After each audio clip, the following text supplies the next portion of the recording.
पुंडलिक वरदा हरी विठ्ठल सद्गुरु ज्ञानेश्वर तुकाराम महाराज की जय. जय जय रघुवीर समर्थ.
पुंडलिक वरदा हरी विठ्ठल सद्गुरु ज्ञानेश्वर तुकाराम महाराज की जय. जय जय रघुवीर समर्थ. परीक्षिताचं जन्म आणि बाकीचा सगळा विषय आहे तो काही मुद्दाम आता घेत नाही किंवा वाढवत नाही. परंतु भगवान श्रीकृष्णाच्या कृपेने त्याच्या ब्रह्मास्त्राच्यामुळे परीक्षिताचं उत्तरेच्या गर्भात राहणं मोठं कठीण होतं किंवा मृत झाला होता. तर त्याला त्याचा जन्म झाल्यानंतर लक्षात आलं की हे बालक आहे ते मृत जात आहे, मृतच जन्माला आलेलं आहे. द्रौपदी, उत्तरा सगळे शोकाकुल झाले. भगवान श्रीकृष्णाकडे आले, धावा करायला लागले. म्हणाले, भगवंता हे काय झालं? नाही म्हणाले, मी सुतिकागृहाकडे येतोच आहे, कारण मी तुम्हाला वचन दिलेलं आहे. ज्या क्षणी ते ब्रह्मास्त्र त्याच्यावरती टाकलं गेलं उत्तरेच्या गर्भावर, त्याच वेळी मी तुम्हाला म्हटलं आहे की मी त्याला जिवंत ठेवणं आणि पांडवांचा एकुलता एक वंशज राहून त्यांचं राज्य पुढे चालणं हे माझं कर्तव्य आहे. तिथे आले भगवंत.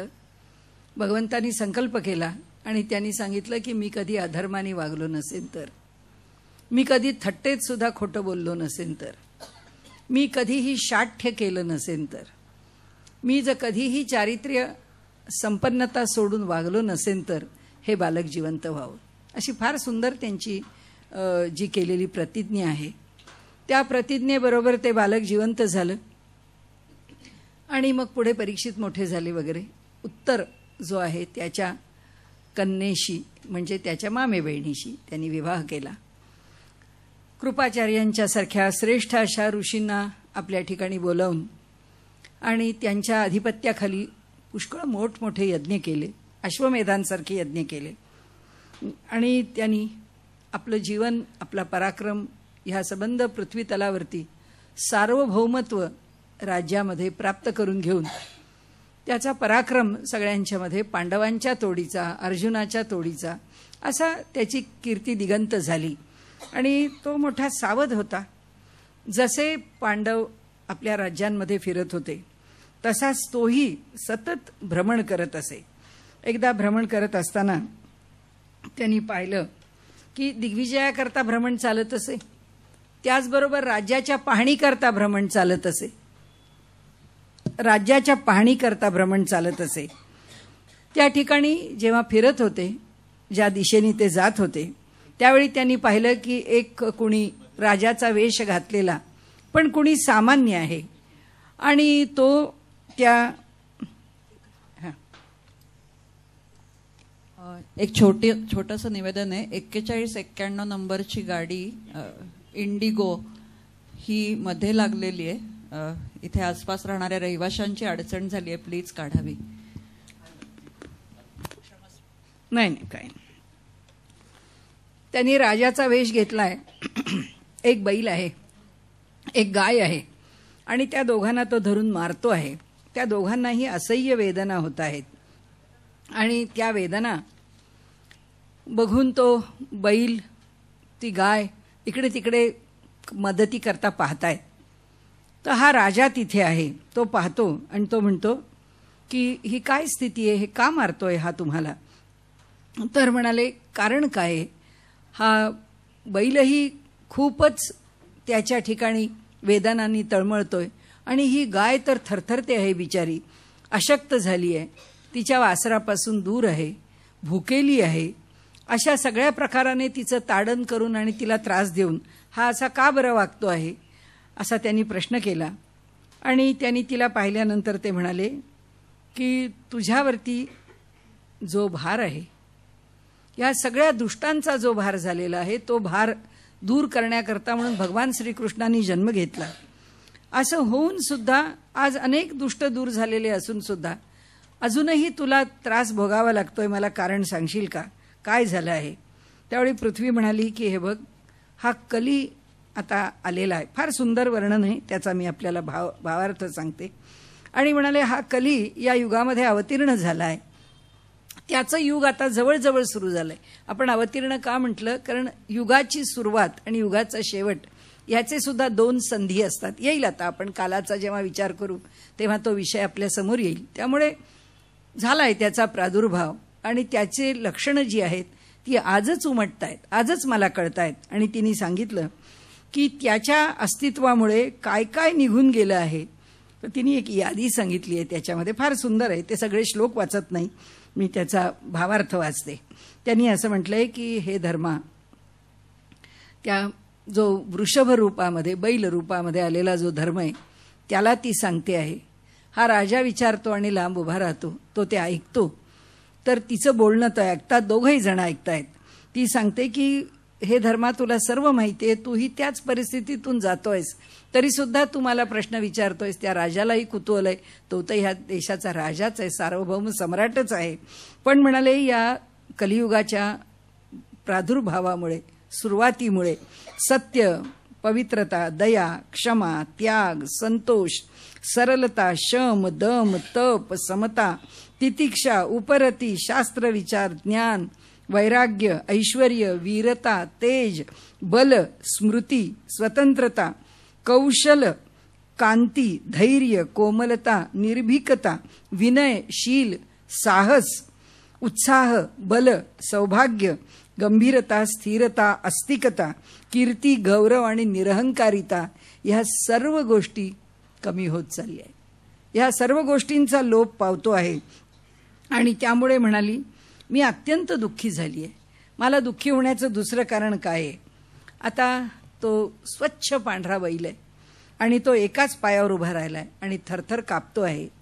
तर तो म्हणतो की हे पृथ्वी माते, ही माझी स्थिती बघून सुद्धा तुला फार दुःख होतं आहे का? आणि तुला असं वाटतं आहे का की मी या ठिकाणी दुर्बल झालो आहे आणि म्हणून तुझी अशक्तता ही माझ्याकरता आहे का? तर तेव्हा ते म्हणतात की नाही नाही, तू घाबरू नकोस. तुला माहिती आहे की ही सगळी परिस्थिती माझ्यामुळे तुझी आणि तुझ्यामुळे माझी. कारण जी धेनू आहे ती धेनू म्हणजे गोमाता आहे, ती पृथ्वी आहे. आणि जो वृषभ रूपामध्ये आलेला आहे तो बैल म्हणजे धर्म आहे. तो एका पायावरती आहे, कारण या युगामध्ये फक्त सत्याच्या पायावर तो उभा आहे. या युगात दया संपली, या युगात पवित्रता संपली, दान संपलं. या 3 गोष्टी म्हणाल्या निघून गेले आणि आता मी धर्म फक्त एक सत्याच्या पायावर कसा तरी उभा आहे. कारण अजूनही या युगामध्ये सत्याचा लोप होऊ शकत नाही. कारण असत्य जरी पुढे आलं, असत्य जरी प्रतिष्ठा पाहून फिरत राहिलं, वावरलं, तरी सुद्धा असत्याला सुद्धा प्रतिष्ठेने वावरायला सत्याचेच हात स्वीकारावे लागतात, सत्याचंच शरीर धरावं लागतं.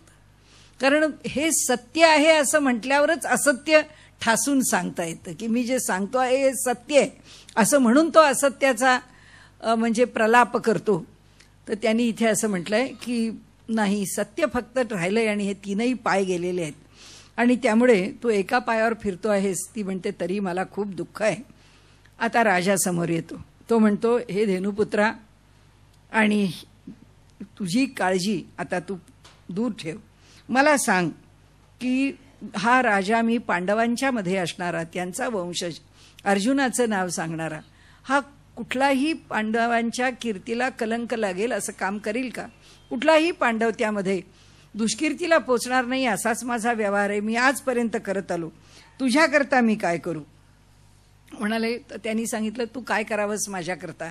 आणि जी भाषा ते बोलतात, जो उपदेश किंवा ज्या प्रकारचं तत्वज्ञान ते मांडतात, ते तत्वज्ञान ऐकून राजा परीक्षित म्हणतो, अरे आत्तापर्यंत एक धेनुका आणि एक वृषभ म्हणून तुमच्याकडे पाहत होतो.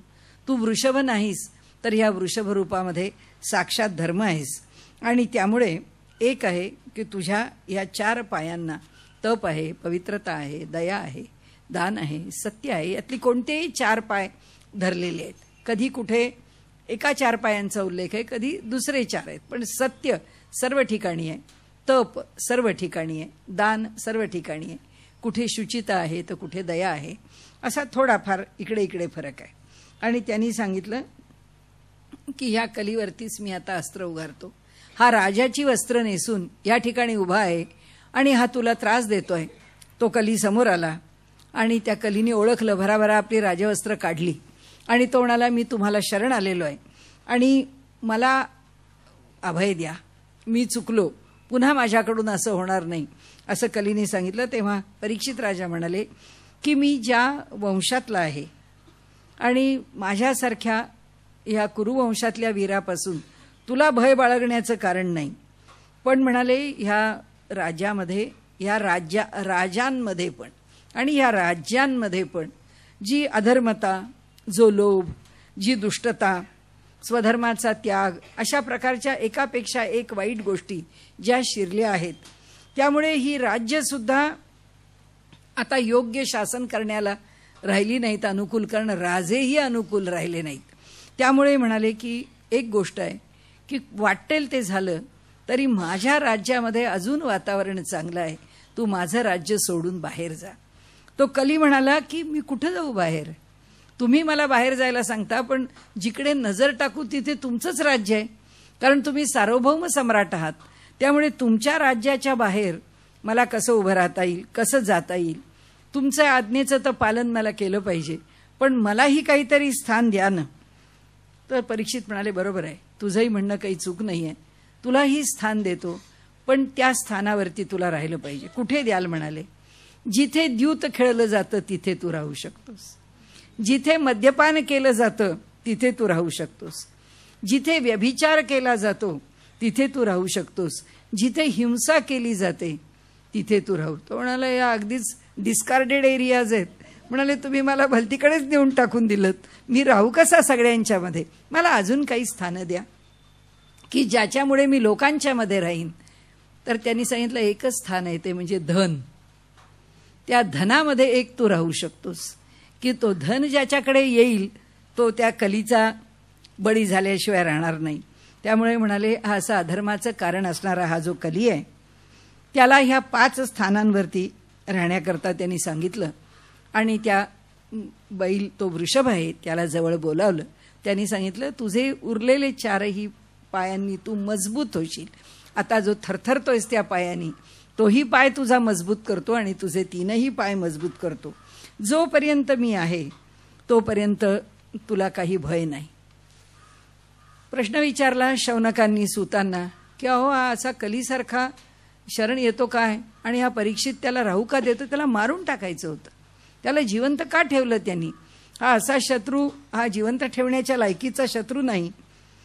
तर त्यांनी सांगितलं की नाही नाही, जे त्यांनी केलं तेच बरोबर केलं. राजा परीक्षितांनी कधीही कलियुगाचा द्वेष केला नाही, त्याच्याशी तो कधी वाईट वागला नाही. त्याचं कारण असं, म्हणाले, कलियुगाचे अनेक फायदे आहेत, सत्ययुग आहे, त्रेतायुग आहे, द्वापार आहे. या सर्व युगामध्ये तप असो, योग असो, समाधीचा मार्ग असो, भक्तीचा मार्ग असो, साधन फार कठीण आहे. त्या काळामध्ये साधना कठोर आहे आणि दीर्घ काळपर्यंत करावी लागणारी. कलियुगात तसं नाही आहे. कलियुगामध्ये अल्पायुष्य आहे मनुष्याचं, पण साधनाही अल्प आहे. थोड्याशा साधनेनी सुद्धा तो त्याच्या जीवनामध्ये त्या साधनेचं फल मिळवू शकतो. त्यांनी सांगितलं, हो, कलियुगाचं एवढं महात्म्य आहे की मनुष्यानी चांगल्या गोष्टी करता, म्हणजे सत संकल्प जरी केला तरी सुद्धा संकल्पाचं पुण्य आहे, आणि अधर्माचा विचार केला आणि अधर्माने जरी वागला नाही आणि जर त्यांनी स्वतःचं नियंत्रण आपल्या वर्तणुकीवरती ठेवलं तर म्हणाले अधर्माचा दोष लागत नाही. दोन्हीही कल्पनाच आहे ना, दोन्ही मनाच्याच पातळीवर आहे. मनाच्या पातळीवर संकल्प केला तर कलियुग पुण्य देणार आहे. मनाच्या पातळीवरती पापाचा विचार केला आणि कृतीत नाही उतरलं तर मात्र कलियुग दोष देणार नाही.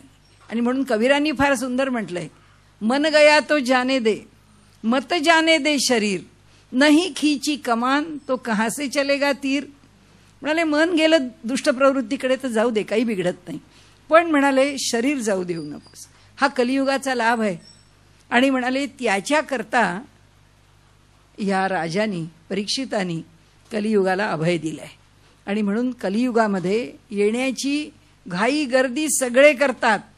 लोकांना आपल्याला उत्तर द्यायचं नाही आहे किंवा ते उत्तर आत्ता संयुक्तिक पण नाही आहे, पण असं जाता जाता काहीतरी एखादी आपण टिप्पणी करून जातो. तसं कलियुगामध्ये एवढी लोकसंख्या का हो वाढते, माणसाची लोकसंख्या का वाढते, बाकीच्या सगळ्या योनींच्या मधून स्वतःला शुद्ध करून घेऊन मनुष्य योनीत येऊन जर साधलं तर आपलं कल्याण साधावं, याच्याकरता कलियुगच उपयुक्त आहे, तोच योग्य काळ आहे. हे त्याचं उत्तर नाही. एक फक्त आपल्या पुढे बोलून पुढे जाऊ आपण, की कलियुगामध्ये येण्याकरता सर्व तपस्वी, सर्व श्रेष्ठ उत्तम प्रकारच्या साधनांच्या मधून अंतरिक्षामध्ये, स्वर्गामध्ये, इतर काही चांगल्या स्थितीमध्ये असे असणारे जे जीव आहेत ते पुन्हा जन्म घ्यायला उत्सुक आहेत. आणि म्हणून राजा परीक्षिती म्हणतो की कलियुगाचा महिमा मला मान्य आहे. एक नाम संकीर्तन, एक भगवत भक्ती ही ह्या कलियुगाचं उत्तम साधन आहे, जे अत्यंत सोपं आहे. आता या ठिकाणी परीक्षित राजा त्या दिग्विजयाच्या करता जसा फिरत होता तसा फिरत असतानाच एकदा एका भागातून जात असताना त्याला तहान लागली. तर तिथे ऋषिकुमार खेळत होते. शमिक ऋषींचा पुत्र त्या ठिकाणी बाहेर खेळत होता आणि त्यांनी पाहिलं की या मुलांच्या कुठेतरी आसपास घरं असतील. त्याप्रमाणे राजा परीक्षित तिथे तहान लागली आहे, भूक लागली आहे, काहीतरी सोय होईल बघावं म्हणून या मुलांच्या समोरून तो पुढे गेला. समोरच्या आश्रमामध्ये गेला. आतमध्ये गेला तर त्यांनी पाहिलं की ते शमिक ऋषी बसलेले आहेत. आता तो आत गेला, ते बघत नाही आहेत, ते बोलत नाही आहेत, सगळे त्यांचे केस पिंजारलेले आहेत, नजर वरती आहे, म्हणजे नासिकाग्र दृष्टी आहे, समाधी स्थितीमध्ये बसलेले आहेत. आणि हा ऋषी माझं स्वागत करायचं नाही म्हणून ढोंग करतो आहे का खरंच याची ही स्थिती आहे आपल्याला काही कळत नाही आहे. आणि त्यामुळे त्यांच्या मनात असं आलं की पुन्हा पुन्हा हाका मारून सुद्धा हा उत्तर देत नाही. मी एवढा भुकेला आणि कधीच राजाला ही सवय नाही की एवढा सार्वभौम सम्राट आणि त्याची कोणी दखल घेत नाही म्हणजे काय. त्याला राग आला, तो तिथून निघाला आणि त्यांनी तिथेच एक मृत सर्प होता तो त्यांच्या गळ्यात टाकला आणि तो निघून गेला. बाहेर मुलं खेळत असताना कुणीतरी, बराच मधला काळ गेला, त्यात यांच्या घरात कुणीतरी येऊन गेला असावं आश्रमामध्ये डोकावून. तर त्यांनी सांगितलं की अरे तुला माहिती आहे का की तुझ्या वडिलांना इथे येऊन त्या राजाने काय केलं, तो असा कसा वागून गेला, त्यांचा अपमान कसा केला. तेव्हा तो म्हणाला असं झालं, तो बाहेरच आहे, अजून खेळून आत गेलेला पण नाही आहे. तरीसुद्धा त्यांनी बाहेर असतानाच कौशिकी नदी तिथून वाहते आहे, त्या नदीचं जल घेतलं, आचमन केलं आणि त्यांनी त्या ठिकाणी आपल्या वाणीनी एक शाप उच्चारला. तो म्हणाला जो कोणी हा असेल त्याला, त्यांनी जर माझ्या वडिलांच्या गळ्यामध्ये साप टाकला असेल तर साक्षात तक्षक येऊन 7 दिवसात त्याचा मृत्यू होऊन जाईल. तो 7 दिवसाच्या वर त्याचं आयुष्य आता राहणार नाही. अशा प्रकारे माझ्या वडिलांची तो चेष्टा करतो. मुलगा घरी आला, मुलगा रडतो आहे. वडिलांना त्यांनी पाहिलं, वडील सावध झाले. अंगावरती तो साप आहे, त्यांनी तो उचलला आणि टाकून दिला. त्यांना त्याचं काही विशेष वाटलंही नाही. तर तो म्हणाला की तात तुम्हाला माहिती आहे का की हे असं कसं झालं, काय कारण आहे याचं. काही असू दे म्हणाले, काय बिघडलं त्याला. त्यांनी सांगितलं असं असं त्या राजाने आपला अपमान केला, हे मला अजिबात आवडलं नाही आणि मी त्यांना असा असा शाप दिला. वडील म्हणाले अरे तू काय केलंस, हा एवढा मोठा सम्राट चक्रवर्ती राजा आहे, यांनी केवढे अश्वमेध केले आहेत, यांनी या पृथ्वीवरती केवढ्या मोठ्या पराक्रमाने लोकांना अगदी उत्तम असं जीवन जगण्याकरता सुजलाम सुफलाम करून टाकलेलं आहे. म्हणाले हे सर्व लोक त्याला दुआ देत आहेत आणि इतका चांगला ह्या पृथ्वीचा पालनपोषण करणारा राजा त्याला तू 8 दिवसाच्या आयुष्यावर आणलंस, हे काही बरं नाही केलंस. आणि त्यांना ते आवडलं नाही. परंतु घरी आले परीक्षित राजे. आल्यानंतर त्यांच्या मनात आलं मी तरी त्या ठिकाणी गेल्यानंतर ठीक आहे, माझी तहानभूक माझ्या नियंत्रणाच्या पलीकडे गेली असेल, पण मी जे काही केलं ते बरं नाही झालं. त्या ऋषींचा जो अपमान माझ्याकडून झाला तो काही बरा नाही झाला आणि त्या मुलांनी मला जो शाप दिला किंवा तो जे मला बोलला हेही नाही बरं झालं. कारण राज्यात आल्यानंतर त्यांच्या लक्षात आलं की आपलं चुकलंय, आपण काहीतरी याचं परिमार्जन केलं पाहिजे. पण त्याच्या आतच त्याचा शाप आहे हे कळलं. त्यावेळी म्हणाले ठीक आहे, हे जरी आपल्या बाबतीत घडलं, जे घडलं ते घडलं, आता 8च दिवसाचं जर जीवन आपल्याला शिल्लक आहे आपल्या हातामध्ये, तर आता आजपासून उपोषणाला आरंभ करायचा आणि ज्या दिवशी आपला मृत्यू होईल तेव्हा होईल, आमरण उपोषण करावं असं त्यांनी ठरवलं. गंगेच्या तटावरती बसले आणि सगळं राज्याची काळजी चिंता सगळं सोडून दिलं. सर्व राज्याचा कारभार जन्मेजयावरती सोपवून दिला आणि ते त्या ठिकाणी भगवंताच्या चरणकमलाचं ध्यान करत गंगा तटावरती बसले. आता सगळी तीर्थ श्रेष्ठ आहेत, सर्व ऋषी श्रेष्ठ आहेत. त्यांच्या अंतःकरणाची स्थिती तर अशी आहे की जे जिथे खुट्ट होतं ते सगळं त्यांना त्याचं आकलन आहे, ज्ञान आहे, अंतर्ज्ञानी आहेत. अनेक ऋषी त्या ठिकाणी वर्णन केले त्यांनी. ते वसिष्ठ आहेत, च्यवन आहेत, शरद्वान आहेत, अरिष्टनेमी आहेत, भृगू आहेत, अंगिरा आहेत. यांच्यासारखे एकापेक्षा एक श्रेष्ठ ऋषींचा एक संबंध समूह समुदाय त्या ठिकाणी आला, गंगा तटावरती आला, बसलेले आहेत तिथे. आणि परीक्षितांना काय सांगावं, काय उपदेश करावा, त्यांच्याशी काय बोलावं. येऊन पाहिलं तर काय, परीक्षित राजा धैर्यवान आहे, त्याचा निश्चय दृढ आहे. त्यांनी सांगितलं मी इथेच बसणार, मी अशाच प्रकारे माझं जीवन संपवणार. आमरण उपोषण अनशन हेच माझं व्रत आहे. मी या ठिकाणी दर्भाच्या किंवा कुशांच्या पूर्व दिशेला केलेली अग्र आणि माझं उत्तर दिशेला मुख या तऱ्हेने अत्यंत पवित्र असं आणि मृत्यूच्या दिशेने माझं मन, माझा व्यवहार, माझं कर्म सगळं काही त्या दिशेने आहे. त्यामुळे तुम्ही आता मला याविषयी काही दुसरं नाही म्हणालात तर अधिक बरं होईल. आणि त्या ऋषींचं सगळं हे वचन जेव्हा त्यांनी ऐकलं की नाही राजा तू असं करू नको वगैरे वगैरे, ते म्हणाले ठीक आहे. त्यावर त्यांनी काही उत्तर दिलं नाही. आणि यांची चर्चा, या ऋषींचा पुन्हा पुन्हा उपदेश आणि त्यांचं स्वतःचं स्थिर राहणं, हा जो काही प्रसंग आहे तो घडला. त्याच्यामध्ये लगेच एक मोठं श्रेष्ठ व्यक्तिमत्व तिथे आलं. 16 वर्षाचं सुकुमार वय आहे, सावळा रंग आहे, कुरळे केस आहेत, अत्यंत तेजस्वी चेहरा आहे, कमळासारखे अगदी आकर्ण नेत्र आहेत, सुंदरसं नाक आहे आणि चेहऱ्यावरती निरागसता, निष्पापता याचं एक विलक्षण तेज आहे. असे शुकमुनी तिथे आले. सर्व मुनींनी उत्थापन दिलेलं आहे. एवढा 16 वर्षाचा लहानसा मुलगा, पण त्या ठिकाणी त्यांच्या मुखाकडे बघून सर्वांना मोठा आनंद झालेला आहे. त्यांचं सगळ्यांच्या सन्मानाने श्रेष्ठ असे ते शुकमुनी त्या ठिकाणी बसलेले आहेत. येऊन त्यांना आसन दिलं, त्यांचा सत्कार केला राजा परीक्षितांनी. आणि परीक्षित म्हणाला की आपण इथे आलात, मी आपल्याला आसन दिलं आणि आपण आसनावर बसलात, हेच मोठं विलक्षण आहे. कारण म्हणाले आपला लौकिक असा आहे की गायीची धार काढायला जितका वेळ लागतो तेवढा वेळ सुद्धा आपण एका स्थानावर थांबत नाही. आणि आज ह्या सर्व ऋषीमुनींच्या बरोबर आपण आसन ग्रहण करून इथे बसलात.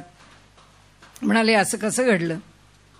आता परीक्षितांना प्रसंग माहिती आहे, पुढचा काळ काय आहे तेही त्यांना ह्या सर्व ऋषीमुनींच्याकडनं कळलं आहे की शमिकाच्या पुत्रांनी कशा प्रकारचा शाप दिला. नाही तर त्यांनी कल्पनेनी सगळं जे कानावर आलं त्या आता खरी खरी माहिती समोर जी घडणारी घटना आहे पुढे येऊन थांबलेली, ती घटना त्यांच्या कानावरती आलेली आहे.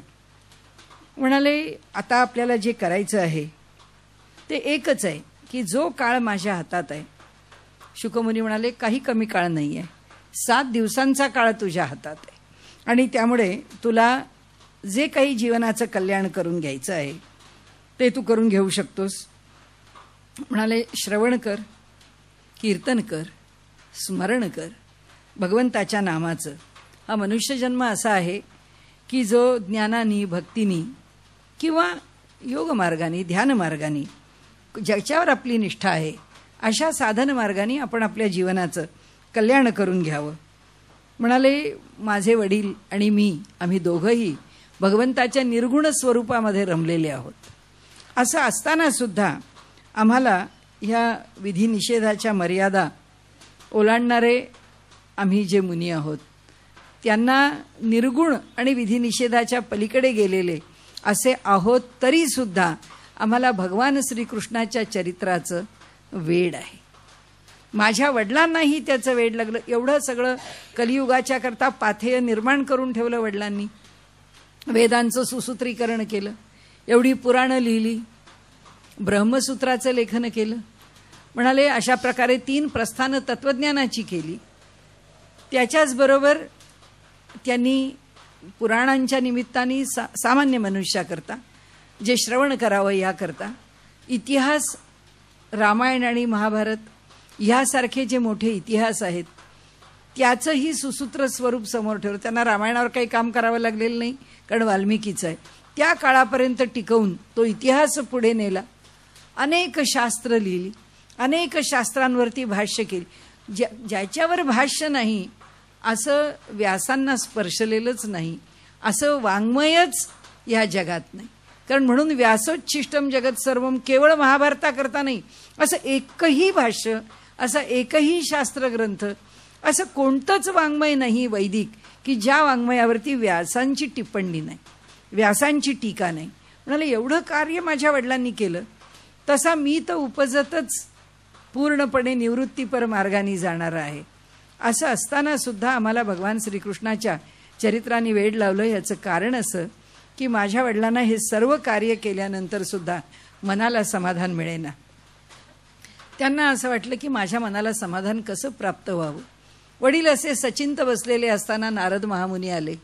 ते म्हणाले काय झालं आपल्याला. तर त्यांनी सांगितलं की एवढी एक अडचण आहे की इतकं निर्माण करून सुद्धा माझं मन स्थिर का होत नाही, का शांत होत नाही, काय कारण असावं. नारद म्हणाले आपण एकच करा की भगवंताच्या लीला गा.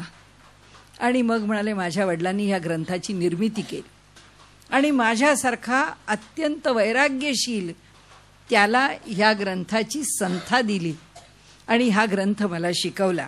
आणि त्यामुळे म्हणाले या द्वापार युगाच्या शेवटी हे जे भागवत निर्माण झालं आहे हे ह्या कलियुगांच्या मध्ये सगळ्यांना लाभदायी आहे, सर्वांचं कल्याण करणारं आहे.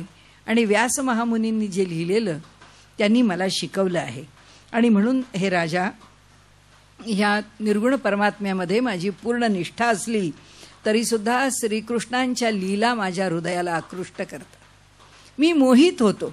मी त्या पुराणाचा म्हणून संगतवार अभ्यास केलेला आहे. तू भगवंताचा तर परमभक्त आहेस म्हणून मी तुला हे सांगतो. आणि जो याच्यावर श्रद्धा ठेवतो त्या श्रद्धेने त्याच्या जीवनाचं कल्याण होतं. तुझ्या जीवाला आता दुःख करून घेण्याचं कारण नाही, कारण आता 7 दिवस अजून तुझ्या हातामध्ये आहेत आणि तुझं पारलौकिक कल्याण या 7 दिवसात तू करून घेऊ शकतोस. अशा प्रकारे ते त्याला उपदेश करताहेत आणि ऐकताहेत शुक महामुनींच्या मुखातून हे चाललेला जो उपदेश आहे त्या उपदेशामध्ये त्यांनी जो विषय त्यांच्या पुढे मांडला तो विषय असा मांडला आहे. आपण काही विषय सोडून पुढे चाललो आहोत. तर त्यांनी सांगितलं की काय करावं जे श्रेष्ठ योगी आहेत जेव्हा देहाचा त्याग करतात. मधला भाग थोडासा आहे आपल्याला संभाषणातला, आपण समजू की सोडण्यासारखा आहे. तर त्यांनी विषय अशा ठिकाणी आणला, म्हणजे आपण आता समजून घेऊ की काही चर्चेनंतर हा विषय इथे आलाय. जेव्हा एखादा श्रेष्ठ योगी आहे, तो योगी जेव्हा आपल्या देहाचा त्याग करायचा ठरवतो त्यावेळी तो काय करतो.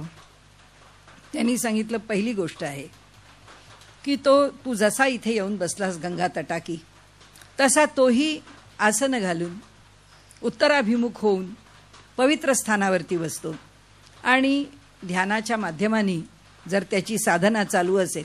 2 मार्ग सांगितले भगवद्गीताकारांनी आपल्याला. जसे 4 मार्ग सांगितले, ज्ञान, भक्ती, कर्म आणि योग. संबंध भागवताच्या मध्ये आपण पाहिलं तर आपल्या असं लक्षात येतं की भागवताचा अभ्यास करत असताना त्यांनी ज्ञानाला आणि कर्माला हे धरूनच चाललेत. त्यांनी असं म्हटले की हे सोडता येतच नाही. हे मार्ग स्वतंत्र म्हणून स्वीकारायचा प्रश्नच येत नाहीत. हे मार्ग आजच्या भाषेत बोलायचं तर मॅन्डेटरी आहेत की अवलंबलेच पाहिजेत, त्याला काही पर्याय नाही. मग कोणते मार्ग उरले? 2च. एक मार्ग योगाचा आणि एक मार्ग भक्तीचा. आता निष्काम कर्मयोगाच्या साह्याने योगाच्या मार्गाचा अवलंब करणारा आपला देह कसा सोडतो हे आता सांगायला सुरुवात केली.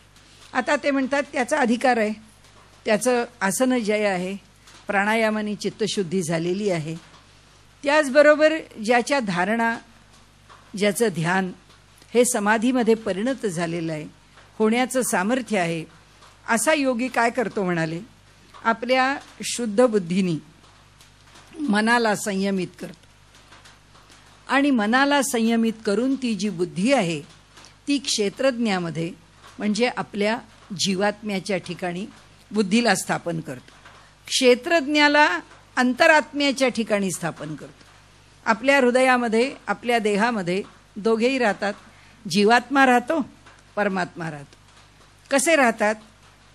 जागृती, स्वप्न, सुषुप्ती याकरता जो कार्य करणारा आणि त्यामध्ये प्रत्यक्ष सहभागी झालेला जीव आहे. त्याचे 3 भाग कोणते? वैश्वानर, तैजस आणि प्राज्ञा. चौथा तुर्यगा. आणि तो कोण आहे? तो परमात्मा. या जीवात्म्याला मानवाच्या 3 स्थिती जोडलेल्या आहेत. आणि ह्या 3 स्थितीत तो कार्य करत राहतो. जागृती, स्वप्न, सुषुप्ती. या सर्व कार्याला साक्षी कोण आहे? परमात्मा. तो कोण आहे? तुर्यगा. तो ह्याच्यापासून वेगळा आहे काय? नाही, ह्याच्याच बरोबर आहे. द्वा सुपर्णा सयुजा सखाया. एकाच वृक्षावर 2 पक्षी बसलेले. एक पक्षी साक्षीभावानी पाहतोय त्या झाडावरती फळं आलीत, आंबट आहेत, अजून गोड आहेत, काय सुंदर आहेत, काय खाण्याची मजा. हे सगळं हा जीव जागृती, स्वप्न, सुषुप्ती जोडलेला आहे. आणि हा तुर्यगा, हा परमात्मा, हा ते सगळं साक्षीभावानी पाहतोय. हा खातोय का? बरं हे आंबट आहे का? बरं हे गोड आहे का? आंबट आहे म्हणून हा दुःखी झाला का? गोड आहे म्हणून हा आनंदी झाला का? सगळं तो पाहतोय. ते म्हणाले हा जो परमात्मा, जो आमचा अंतर्यामी आहे, त्या देहाच्या ठिकाणी आत आहे, त्या अंतर्याम्याच्या ठिकाणी त्या क्षेत्रज्ञाला नेऊन ठेवतो. याचा जो जीवात्मा आहे त्या अंतरात्मा. आता हा जो अंतरात्मा आहे त्या अंतरात्म्याला व्यापक किती करतो? तुकाराम महाराज म्हणतात तसं अणुरणीया थोकडा तुका आकाशा एवढा. आता हृदयामध्ये परमेश्वराशी एकरूप नाही झाला म्हणजे त्याच्या ती स्थिती ओलांडली, त्याच्या पुढे निघाला आणि म्हणाले कुठे आला आता? या अंतरात्म्याला त्यांनी ह्या विराट अशा परमात्म रूपामध्ये एकरूप केलं. तो ह्या संबंध सृष्टीला मिसळून गेला. या संबंध सृष्टीपासून अलग राहिला नाही. इतकं स्वतःला व्यापक केलं. अणोरणीयान महतो महीयान. तो अणुपेक्षा सुद्धा सूक्ष्म असणारा परमात्म स्वरूप, ते चैतन्य आता महानापेक्षाही महान होतं. आणि म्हणाले त्याला अशा स्थितीमध्ये एकरूप करण्याला त्या योग्याला फार धैर्य लागतं, त्याचा अधिकार लागतो. आणि अशा शांत स्थितीमध्ये तो स्थिर होतो. त्याला कोणतंही कर्तव्य शिल्लक राहत नाही. ही त्याची पहिली स्थिती. दुसरी स्थिती सांगतात सत्व, रज आणि तम हे जे गुण आहेत ते आता त्याच्याकरता शिल्लक राहत नाहीत. त्याच्यानंतर अहंकार, महत्त्व पुढे येईल आपल्याला ते विषय, आणि प्रकृती हे 3ही त्या ठिकाणी सुटतात, तेही शिल्लक राहत नाहीत.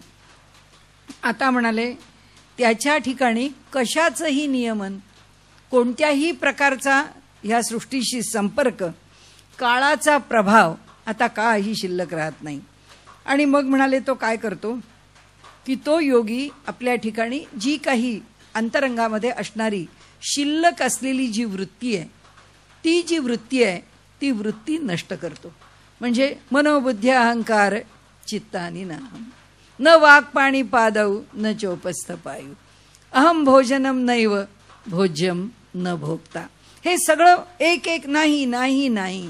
या प्रकृतीच्या ठिकाणी जर कुठेतरी विचाराच्या पातळीवर काही शिल्लक असेल तर तेही नष्ट करून टाकतो. मग काय राहतं? अहम निर्विकल्पो निराकार रूप विभुर्व्याप्य सर्वत्र सर्वेंद्रियाणा सदा मे समत्वम न मुक्तिर न बंधः चिदानंद रूप शिवोहम शिवोहम. कारण तो कोणत्या रूपात आहे? चित आणि आनंद. सत रूपात नाही, सत रूपात परब्रह्म आहे. भगवान सत, सत्ता, अधिष्ठान भगवान आहे. आणि जेव्हा जीवभावाला आलेला आहे तेव्हा चैतन्य आहे हृदयामध्ये आणि आनंद आहे साधनेमध्ये. या दोन भगवंताच्या लक्षणांनी युक्त देह आहे. तर म्हणाले म्हणून चिदानंद रूप शिवोहम शिवोहम, त्या स्थितीचं तो स्मरण करतो. आणि म्हणाले ह्या ज्ञानदृष्टीच्या बळावरती आपल्या चित्तातल्या सर्व वासना नष्ट करून, वासना शिल्लकच राहत नाहीत म्हणाले.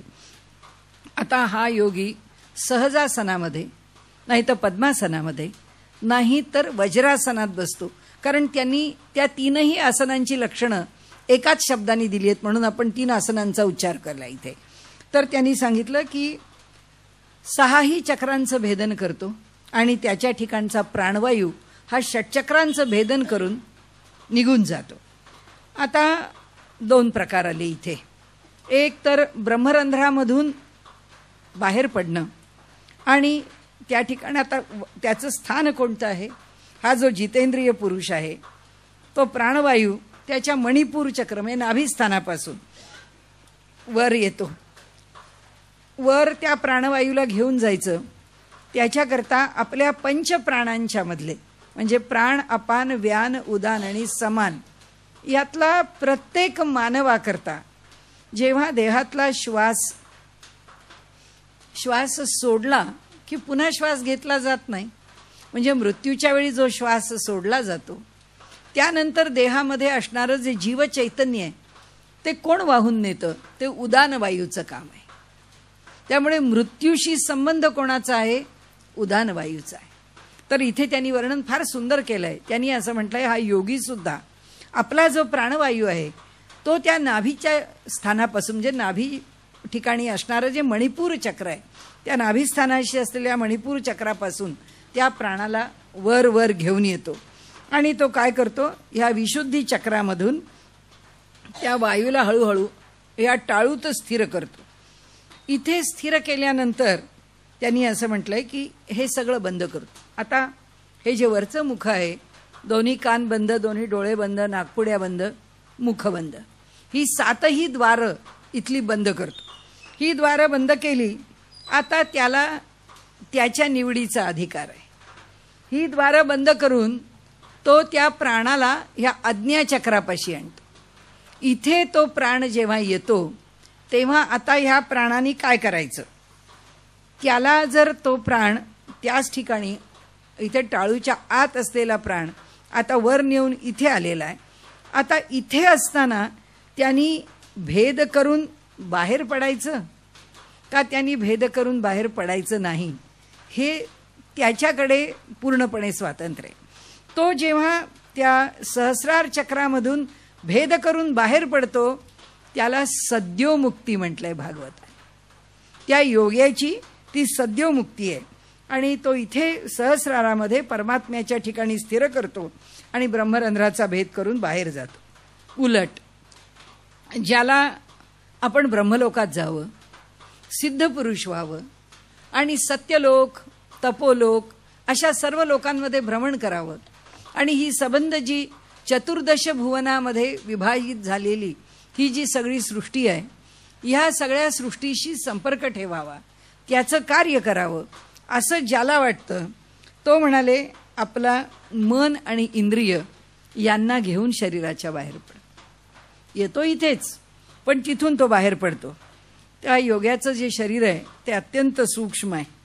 आणि म्हणाले अशा प्रकारे या सर्व तपस्या आणि ह्याच्यामधून हे 2ही अधिकार तो प्राप्त करून घेतो. आता ह्या अधिकारांनी प्राप्त केलेला हा जो योगी आहे हा पुष्कळ भ्रमण करील, पुष्कळ काळ राहील आणि नंतर त्याला जर जायचंय वरती किंवा कुठेही किंवा अगदी सत्यलोकाच्याही पर्यंत जर त्याला पोचायचंय तर त्याचा मार्ग काय आहे, तर त्याचा काही क्रम आहे. त्यांनी सांगितलं की तो जेव्हा आपल्या ह्या कारण आता बाहेर पडला म्हणजे कुठे बाहेर पडला, ह्या पृथ्वी तलावर बाहेर पडला. या पृथ्वी तलावर बाहेर पडल्यानंतर सद्योमुक्त जो आहे तो तिथल्या तिथे मुक्तच झाला. सद्यो म्हणजे तिथेच लगेच ताबडतोब त्याला देहातून त्या सहस्राराचं भेदन करून षटचक्रांचं भेदन करून वर आल्यानंतर इथून बाहेर पडला तो मुक्तच झाला. ही सद्योमुक्ती आहे. आणि ही दुसरी जी आहे ती क्रममुक्ती आहे. तो जातो, हे सर्व अधिकार प्राप्त करतो, सिद्धांचे सगळे अधिकार मिळवतो. पण तो जातो कसा? तर म्हणाले तो योगी जो आहे तो ज्योतिर्मय मार्गाने म्हणजे अर्चिरादी मार्गाने, ज्याचं वर्णन इतरत्र पण केलंय. त्याला प्रकाश आहे, उजेड आहे. आता सुषुम्नेच्या मधून जी नाडी आहे सुषुम्ना, त्या नाडीच्या आधाराने तो ब्रह्मलोकाकडे जायला निघतो. त्या पहिल्यांदा आकाशमार्ग, तिथे अग्निलोक आहे. त्या अग्निलोकाच्या पुढे आता आपल्याला पुढे जेव्हा सृष्टीचं वर्णन पाहायचं आहे तेव्हा आपल्याला येणार आहे ते शिंशुमार नावाचं विष्णूचं चक्र आहे, की ज्या चक्रामध्ये ही सगळी सृष्टी बसवलेली आहे.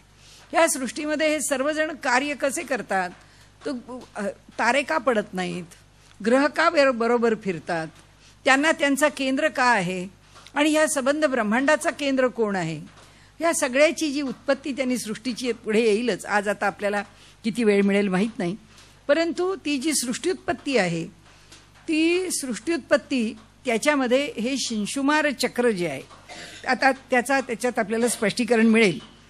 त्या चक्राच्या आधाराने हे ब्रह्मांडाच्या भ्रमणाचं केंद्र असलेलं असं जे चक्र आहे त्या चक्राच्या आधाराने तो आपल्या देहाने तो जो योगी आहे तो महर लोकात जातो. आता पुन्हा एकदा विषय की जो सगळा हे सगळं कशा करता, ही सगळी मारामारी कशा करता, म्हणजे हे एवढे ग्रंथ वाचा, चांगलं वागा, अमुक करा तमुक करा. आता व्यवहारामध्ये आपल्याला मुलं सांगतात आणि म्हणतात पण तुम्हाला ते मोक्ष भिक्षा काहीतरी पाहिजे, तुम्हाला ते अध्यात्म वगैरे काहीतरी. आम्हाला कुठं पाहिजे, आम्हाला ते तुमचं अध्यात्मही नको आहे आणि आमचा त्या देवावर विश्वासही नाही आहे आणि आम्हाला ते काही करायचंही नाही. करायचं आहे का नाही हा विषयच येत नाही. ते आपल्याकडे जशी हिंदीत म्हणे ना, तू मान के ना मान मै तेरा मेहमान, तसं आहे की अरे हा मानेल का न मानेल, याच्या मानण्या न मानण्यावरती काही नाही आहे.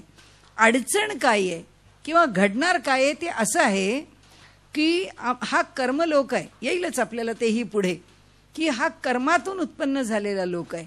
या लोकामध्ये काहीही कर्म केलं तरी त्याचं फल भोगावंच लागतं. आता फल भोगताना तो जेव्हा सांगतो की आम्ही सुखी आहोत, आम्ही भोगवादी आहोत, ईट ड्रिंक अँड बी मेरी, आम्हाला त्याच्यात आनंद आहे, आम्हाला काही असं वाटत नाही की ह्याच्या पलीकडे जावं, दुसरं काही करावं. पण नाही केलंस तर या मार्गावरती राहून तुझं कर्म सुख देणारं होत नाही. त्याचं काय, का होत नाही? आम्ही आमच्याकरता सुख बघितलं म्हणजे काय लगेच आम्ही पापाचे धनी होतो का? नाही, तू स्वार्थाचा धनी होतोस. तू तुझ्या सुखाच्या स्वार्थाकरता जीवन जगतोस आणि जोपर्यंत मनुष्य आपल्या स्वार्थाकरता जीवन जगतो, आताही आपल्याला विषय लांबवायचा नाही पण एकच आहे, सहयज्ञा प्रजा सृष्टवा. ब्रह्मदेवानी ही सर्व प्रजा यज्ञाबरोबर निर्माण केली किंवा प्रजेबरोबर यज्ञ निर्माण केला आहे. त्यामुळे मनुष्याला त्यागाशिवाय भोगताच येत नाही. म्हणून उपनिषदांना सुरुवात करताना उपनिषदाच्या पहिल्या मंत्रात सांगितलंय, तेन त्यक्तेन भुंजितः. अरे काय उपभोग घ्यायचा आहे तो घे, पण त्यागपूर्वक घे. ही जी त्यागाची भूमिका आहे ही यज्ञाची संकल्पना आहे आणि सोडावंच लागतं. म्हणून हा जो काही मोक्ष भिक्षा आम्हाला मान्य नाही, मोक्ष तुम्हाला मान्य आहे की नाही आम्हाला काही करायचं नाही, आम्हाला तुमच्या कल्याणाची काळजी कुठपर्यंत आहे असं वेद म्हणतो, ही पुराणं म्हणतात. ते म्हणतात ही सगळी सृष्टी जी आहे हे आता तुम्ही या पृथ्वीवर आहात, ते आम्हाला म्हणतात ह्या पृथ्वीकरता या सूर्यमालेमध्ये असणारा हा एक ग्रह आहे, या ग्रहावरती तुमची वस्ती आहे, या ग्रहाकरता हे सगळं प्रत्येक ब्रह्मांड हे स्वतंत्र पॅकेज आहे. त्या ब्रह्मांडामधलं ही जी पृथ्वी आणि ही जी सूर्यमाला आहे हे एक स्वतंत्र प्रकरण आहे. ह्या स्वतंत्र प्रकरणामध्ये इथे तुम्ही ह्या भूलोकावर राहू शकता, ह्या भुवहा अंतरिक्ष लोकात राहू शकता, याच्या पलीकडे स्वर्गलोक आहे. पण होणार काय आहे की तुम्ही सारखे इथंच फिरत राहणार आहे, की ह्या भुवा स्वहा तिकडे राहिलात, इथे सुख मिळवलं, इथे राहिलात, इथे मिळवलं, सगळं पाप भोगून झालं, सुख पण भोगून झालं, पुन्हा पृथ्वी. हे करत करत एक काळ येईल असा तुम्हाला की तुम्हाला वाटेल हे सगळं निरर्थक आहे, हे पुन्हा पुन्हा पुन्हा जन्माला येणं हे निरर्थक आहे. मग तेव्हा सुखाचा विचार कराल. म्हणाले आत्ता तुम्हाला कळतंय का नाही याच्याशी आम्हाला काही देणं घेणं नाही. तुम्हाला कळतंय का नाही याच्यावर आम्ही लिहिलंच नाही आहे, तुम्हाला कळतंय का नाही याच्यावर आम्ही उपदेश केलाच नाही आहे, त्याच्यावर आमचं प्रबोधन अवलंबूनच नाही आहे. मग कशावर अवलंबून आहे? ते म्हणतात तुला कळो की न कळो, आम्ही सांगतो ते ऐक. म्हणून वेद म्हणतो एष आदेश हा, वेद सांगतो हा आमची आज्ञा आहे म्हणून कर. तुला कळतं की नाही माहित नाही. जसं आई लहानपणी मुलांना शिकवते की बाबा हे असं खाऊ नको, असं चालू नको, घाणेरडा हात अन्नात घालू नको, का नियम आहेत, हे तू केले नाहीस तर तुला तुझं आरोग्य राखता येणार नाही. तसं वेद म्हणतो तुला काही समजो की न समजो, मी म्हणतो तेवढं पालन कर. म्हणून हे एवढे गुण सांगितले आहेत. असो, पण ह्या सगळ्यामुळे यांची धडपड काय आहे आमच्याकरता, की तुकाराम महाराज म्हणतात तसं बुडत हे जन देखावेना डोळा, म्हणून कळवळा येतो मनी. तसा यांचा कळवळा आहे. कळवळा काय आहे की बाबा रे, या स्वर्गा लोकाच्या बाहेर पड. हा जो ब्रह्म कटाह आहे, तर त्याची पण आता आपल्याला गंगावतरणाची कथा येईल तेव्हा कळेल की त्याला सुद्धा कसा टावका उडवलाय, त्याचा गंगेला आत घेतली आहे. तर तो जो कटाह आहे, त्या कटाहाच्या पलीकडे महर लोक आहे. तर तू हे ओलांड, काय वाटेल ते झालं तरी सुद्धा मनुष्याला हे गतागत संपलं पाहिजे आणि तो हे ओलांडून पलीकडे गेला पाहिजे. जे पलीकडे जाणं आहे तो हा लोक आहे.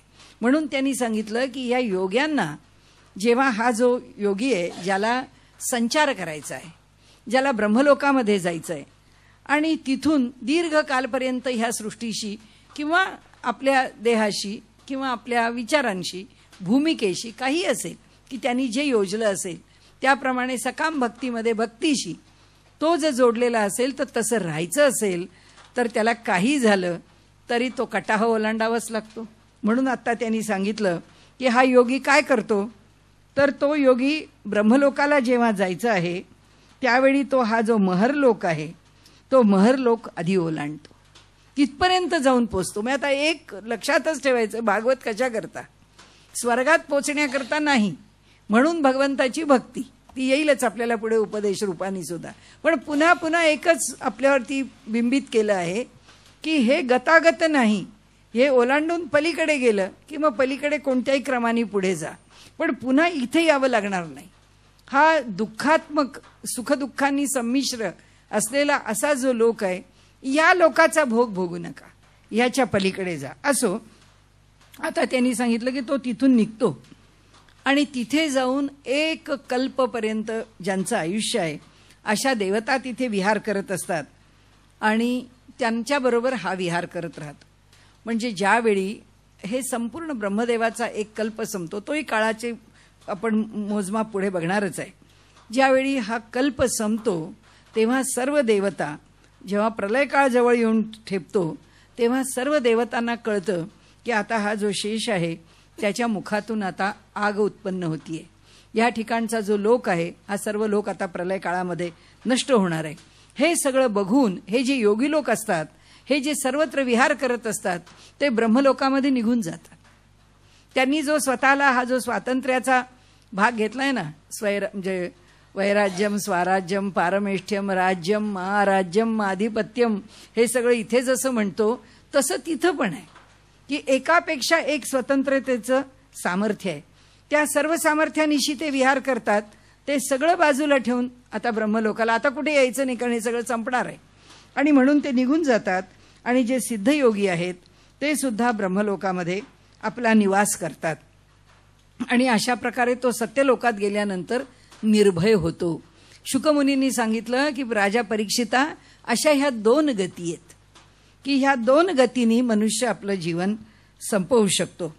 आता म्हणाले ह्या ज्या अनेक प्रकारच्या वर्णनांमधून घेतलेला जो भाग आहे तो भाग आता आपल्याला विचारात घ्यायचा असला तर आपल्याला इथे महाप्रलयाची वेळ जर विचारात घेतली, आता ब्रह्मलोकाला गेला, हे कुठपर्यंत झालं, म्हणजे आता लक्षात घेतलं आपण की देह सोडायचा आहे, योग मार्गाने सोडायचा आहे. मार्ग योगाचा कोणताही असेल, भक्तीचा सुद्धा योगच आहे आणि ध्यान मार्गाचा सुद्धा योगच आहे. ध्यान मार्गानेच समाधी होते असं नाही, भक्ती मार्गाने सुद्धा समाधी होते. ह्या दोन्ही मार्गामध्ये निष्काम भावानी सद्योमुक्ती मिळवता येते आणि ज्याला विहार करत राहायचं आहे कल्पापर्यंत तो काय करतो, तो क्रममुक्ती घेतो. आणि हे आत्ता आपण म्हटलं तसं तो सर्वदूर विहार करतो. आता एक कल्प संपलं की आता नष्ट होणार ना. मग नष्ट झाल्यावर त्याचं संपणार का? त्याचा जो काही स्वातंत्र्याचा भाग आहे किंवा त्याचा जो अधिकार आहे तो संपणार का? नाही म्हणाले. ह्या प्रलयाचा काळ आला की मग तो स्वतःला काय करतो त्याचं वर्णन त्यांनी केलेलं आहे. ते म्हणतात मग तो अहंकारात प्रवेश करतो, तो महत्तत्वात प्रवेश करतो, महत्तत्वातून प्रकृतीत प्रवेश करतो आणि प्रकृतीमधून तो परमात्म्यात प्रवेश करतो. त्याला पुन्हा कोणत्या गतागतात पडावं लागत नाही, पण इतका दीर्घ काळ तो आमच्याकरता कार्य करत राहतो. त्याला जर इच्छा असेल की या लोकांकरता कार्य करावं तर हा एक मार्ग आहे. तर ते म्हणाले की हे जे काही आहे एक एक आवरण आहे. कारण तो जेव्हा प्रलयापर्यंत प्रवास करतो आणि हिंडतो त्यावेळी तो कशा कशाची आवरणं स्वीकारू नये. अहंकाराचं आवरण स्वीकारू नये, महत्तत्वाचं आवरण स्वीकारू नये, त्याच्यानंतर तो प्रकृतीचं आवरण स्वीकारू नये आणि मग परमात्म तत्व आहे. म्हणजे ही 3 आवरणं जेव्हा तो पूर्ण सोडून देतो तेव्हा तो पूर्ण स्वतंत्र परमात्म स्वरूपच होतो आणि परमात्म्याशी एकरूप होतो. आता ते म्हणाले, हे परीक्षिता, तुला हे मृत्यूचं जे कथन आहे आणि ह्या ज्या मुक्ती आहेत त्याचं कथन मी तुला केलेलं आहे. आता म्हणाले एक लक्षात ठेव, उपासना सांगतो तुला. लौकिकामध्ये लोक उपासना करतात, त्याची जी कामना असेल त्याप्रमाणे उपासना होतात. भगवंताच्या कामनिक उपासना आहेतच, त्याचंही निरूपण शुकमुनींनी केलंय आणि त्यांनी वर्णन करून सांगितलंय. ज्याला लक्ष्मी पाहिजे त्यांनी दुर्गेची उपासना करावी, ज्याला तेज पाहिजे त्यांनी अग्नीची उपासना करावी, ज्याला धन पाहिजे त्यांनी वसूंची उपासना करावी, ज्याला शौर्य पाहिजे त्यांनी रुद्रांची उपासना करावी. अशा प्रकारे म्हणाले अनेक उपासनांचं वर्णन केलं आणि त्यांनी सांगितलं की म्हणाले सकाम उपासना सुद्धा या जगामध्ये आहेतच आणि त्या आपल्याला मान्य आहेत. त्या सकाम उपासनेची दिशा काय आहे? भागवताला जरी कितीही भगवत भक्ती निरपेक्ष निष्काम अशी जरी भक्ती अपेक्षित असली तरी सुद्धा आपल्या तत्वज्ञानाचं वैशिष्ट्य असं आहे की त्या तत्वज्ञानामध्ये सर्व स्वभावाच्या लोकांना स्थान आहे, सर्व प्रवृत्तींना त्याच्यामध्ये सामावून घेतलेलं आहे. त्यामुळे त्या सगळ्यांच्या विषयीची जी काही चर्चा आहे ती चर्चा त्यांनी या ठिकाणी केली आहे. आता ते आपल्याला एक विषय समजावून सांगतायत. त्या विषयामध्ये त्यांनी सांगितलंय की म्हणाले हा शुक म्हणतात त्यांना की म्हणाले हे भागवत आहे, हे भागवत तू ऐकतो आहेस, या भागवताची 10 लक्षणं आहेत. म्हणजे ह्या भागवताच्या लक्षणांचं स्वरूप काय आहे ते मी तुला सांगतो म्हणाले. तर ह्या पुराणामध्ये अत्र सर्गो विसर्गश्च स्थानम पोषणम उतयः मन्वंतरे ईशानुकथा निरोधो मुक्तिराश्रयः. म्हणाले हे काय काय आहे? सर्ग आहे, विसर्ग आहे, स्थान आहे. सर्ग ही जी सृष्टी आहे ह्या पहिल्यांदा त्याच्याविषयीचं कथन मी तुझ्या पुढे करतो. ते म्हणतात सर्ग कधी म्हणजे ही सृष्टी कशी निर्माण होते, केव्हा निर्माण होते त्याची चर्चा आम्ही इथे करतो. त्या सृष्टीमध्ये सत्व रज आणि तम या तिघांच्यामध्ये जेव्हा तारतम्य निर्माण नेहमी कसे आहेत? साम्यावस्थेला आहेत. या सर्वांच्या ठिकाणी साम्यावस्था आहे. ती साम्यावस्था जेव्हा तारतम्यानी निर्माण होते, तारतम्य निर्माण होतं म्हणजे तरतमता निर्माण होते तेव्हा सर्गसृष्टी निर्माण होते. त्या सर्गसृष्टीमध्ये काय होतं म्हणाले, या विषमतेमधून पंचमहाभूत निर्माण होतात, शब्दादी तन्मात्र निर्माण होतात. म्हणजे महाभूत, तन्मात्र, इंद्रिय, अहंकार आणि महत्तत्व ही विराट पुरुषाची रूपं निर्माण होतात. तो विराट निर्माण होऊन त्याच्यातून काय होतं? हा जो ब्रह्मदेव आहे तो ही चराचर सृष्टी त्यामधून निर्माण करतो. त्या सृष्टीला विसर्ग सृष्टी असं म्हणतात. आता ही सगळी लक्षणं आहेत, आपण फक्त घेऊन पुढे जाऊ. त्यानंतर त्यांनी सांगितलं की ही सृष्टी आहे ही प्रतिक्षणाला विनाशाकडे जाते. आता असे जर आपण प्रतिक्षणाला विनाशाकडेच जात राहिलो असतो तर आपल्याला कधी स्थिती आलीच नसती, म्हणजे आपण कुठेतरी स्थिर राहिलोच नसतो. तर त्यांनी सांगितलंय की ह्या सृष्टीच्या मध्ये जे स्थिती किंवा स्थान हे लक्षण आहे, उत्पत्ती, स्थिती आणि लय. त्यामध्ये उत्पत्ती करणारा कोण आहे? ब्रह्मदेव आहे. तो प्रत्येक क्षणाला आपल्याला असं वाटतं की ब्रह्मदेवानी आम्हाला उत्पन्न केलं, त्याचं काम संपलं, नाही संपलं. तो प्रत्येक क्षणाला उत्पन्न करण्याचं काम जे आहे ते त्यांनी ऑटो मोडवर टाकलेलं आहे. त्यामुळे होतं कसं, चालू आहे सातत्याने चालू आहे आणि म्हणून ते ऑटोमॅटिकली घडतच राहत. आणि आत्ता ह्या क्षणी नाश आहे, ते कोण करताय? शंकर. तेही चालूच आहे. मग आता एकीकडे नाश आणि एकीकडे उत्पत्ती, हे दोन जे आहेत याच्यातून आम्हाला संतुलित ठेवायचं कोणी? तो विष्णू ठेवतो. आणि यांनी असं सांगितलंय की ते भागवतांनी त्याचं वर्णन केलंय आणि म्हणून त्याला त्यांनी स्थान हे नाव दिलंय की तो आम्हाला स्थिर ठेवतो. म्हणजे आता आम्ही बालपणाचे 16 वर्षाचे होतो, तो आमच्यामध्ये जे बदल होत जातात, हे बदल उत्पत्ती आणि लय दोन्ही करतच असतात, पण आम्हाला स्थिर ठेवण्याचं काम आहे. आम्हाला त्या प्रत्येक स्थितीमध्ये जो स्थिर ठेवतो तो विष्णू आहे आणि तो आम्हाला ज्या प्रकाराने ठेवतो त्याला भागवतांनी स्थान असं म्हटलेलं आहे. तर म्हणाले ह्या स्थानाच्या पुढे म्हणाले भगवंताची जी कृपा होते त्याला पोषण असं म्हटलंय. ती कृपा कशी आहे? आम्ही आत्ता चहा प्यायलो, आम्ही आत्ता कॉफी प्यायलो, तर ठीक आहे, आम्हाला बरं वाटलं. आपण म्हणतो नाही खरंच ना, कितीतरी वेळ काही खाल्लं नव्हतं, चांगलं कॉफीतनं साखर गेली, चहातनं साखर गेली, लगेच तरतरी आली. ही तरतरी कोण देतो? ही त्या कॉफीनी पोषण केलं तर तरतरी आहे. आणि ती कॉफी प्यायलो आणि त्याचं वमन झालं तर ती पोषणाकरता उपयुक्त व्हायला पाहिजे. जे ऐकतो त्यांनी पोषण झालं पाहिजे, जे खातो त्यांनी पोषण झालं पाहिजे, जो विचार करतो त्यांनी पोषण झालं पाहिजे. आणि पोषणाकरता त्याचा अनुग्रह अपेक्षित आहे. ते म्हणतात भागवताचं हे लक्षण आहे की त्यांनी अनुग्रह केला पाहिजे. म्हणजे कुठलाही विचार करताना कुठलाही, आता आपण का भगवंताचं अधिष्ठान आम्ही म्हणतोय, अधिष्ठान पाहिजे. ईश्वराचं अधिष्ठान का पाहिजे? कारण त्याचा अनुग्रह पाहिजे. त्याच्या अनुग्रहाशिवाय काही होऊ शकत नाही. त्याच्या कृपेशिवाय कोणतंच यश मिळत नाही. दुर्दैव असं आहे की नास्तिकाला हे कळायला फार वेळ लागतो. त्याचं पोषण तो करतच असतो, त्याला तो सांभाळतच असतो, पण कुणीतरी सांभाळल्याशिवाय हा देह सांभाळला जात नाही, याची त्याला जोपर्यंत खात्री पटत नाही की नाही कुणीतरी सांभाळतोय म्हणून सांभाळतो, माझ्या जीवावर मी नाही सांभाळत, माझा कोणताही श्वास माझ्या अधिकारात नाही आहे, माझ्या देहाचं कोणतीही उलथापालथ माझ्या अधिकारात नाही आहे. म्हणाले हे जे पोषण आहे हा ईश्वराचा अनुग्रह आहे आणि त्याच्यावर इतकं चालतं, म्हणजे इतका त्याला मी पूर्ण भावानी लीन आहे. म्हणून वल्लभाचार्यांनी आपल्या भक्तीला पुष्टीभक्ती हेच नाव दिले. ते म्हणजे त्यांनी पोषण करावं आणि आम्हाला पुष्ट करावं, एवढंच भक्तीचं स्वरूप आहे.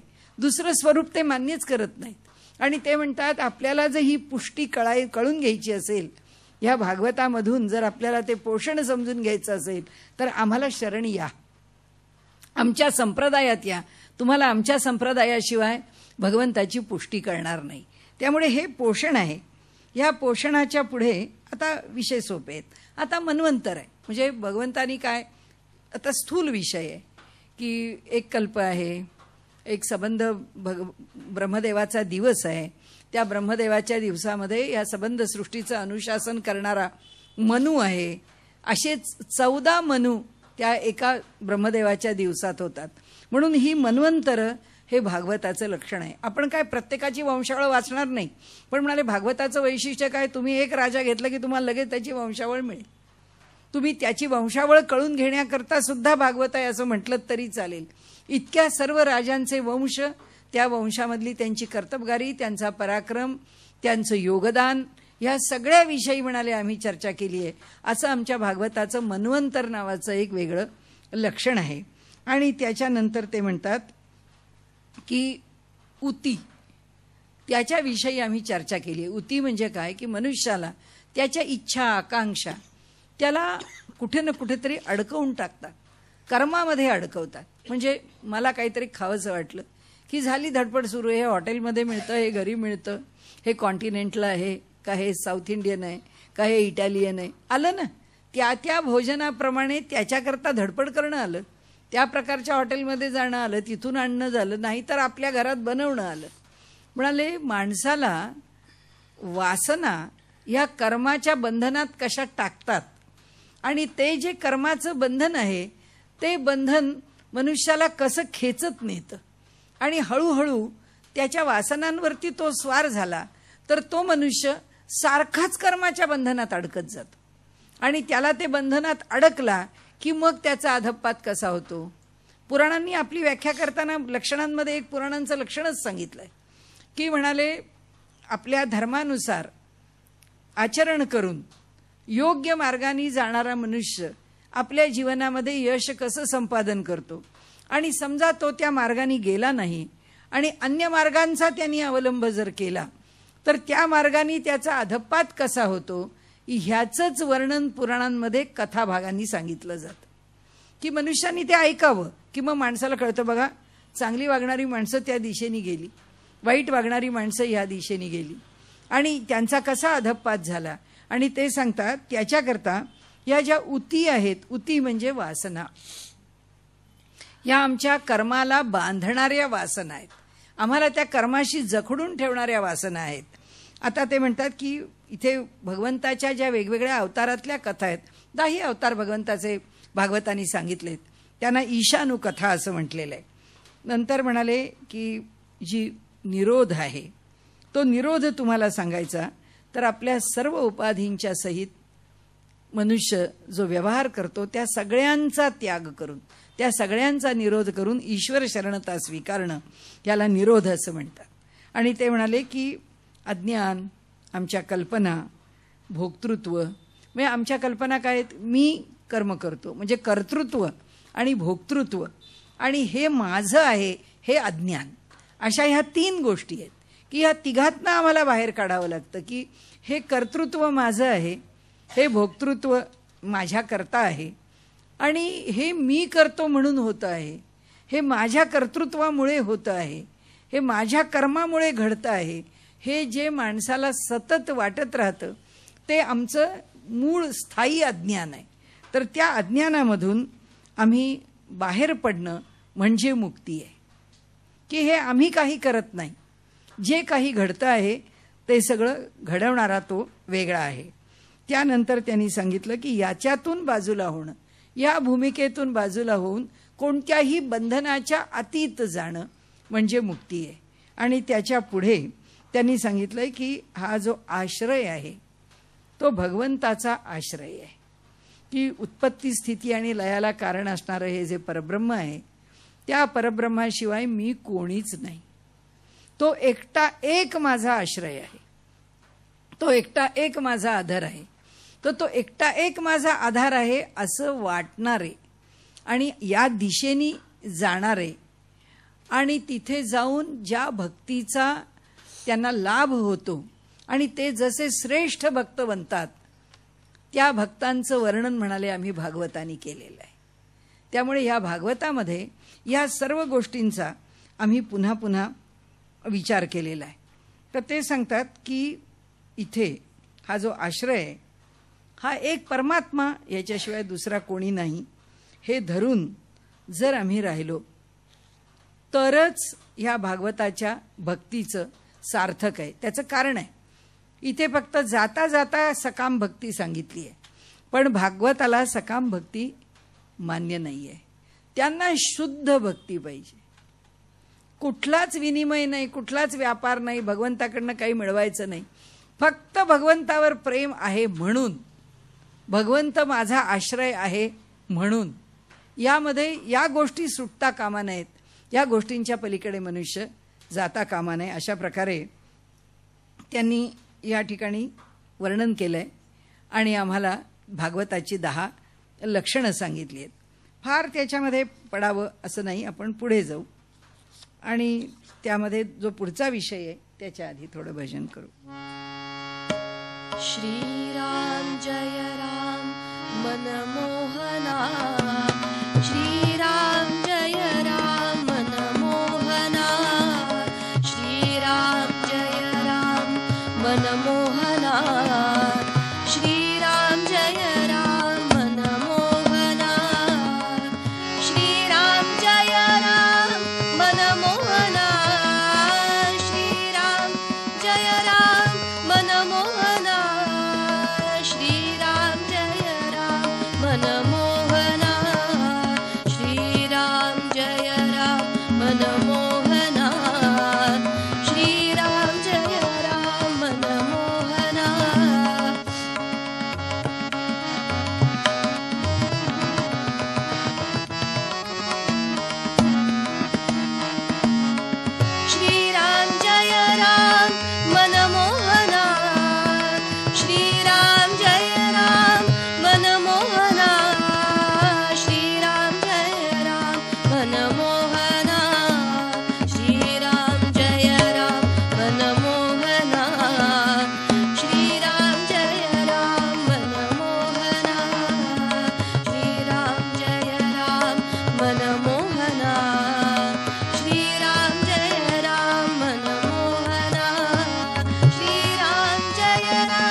मनमोहना श्रीराम जय राम मनमोहना श्रीराम जय राम मनमोहना श्रीराम जय राम मनमोहना.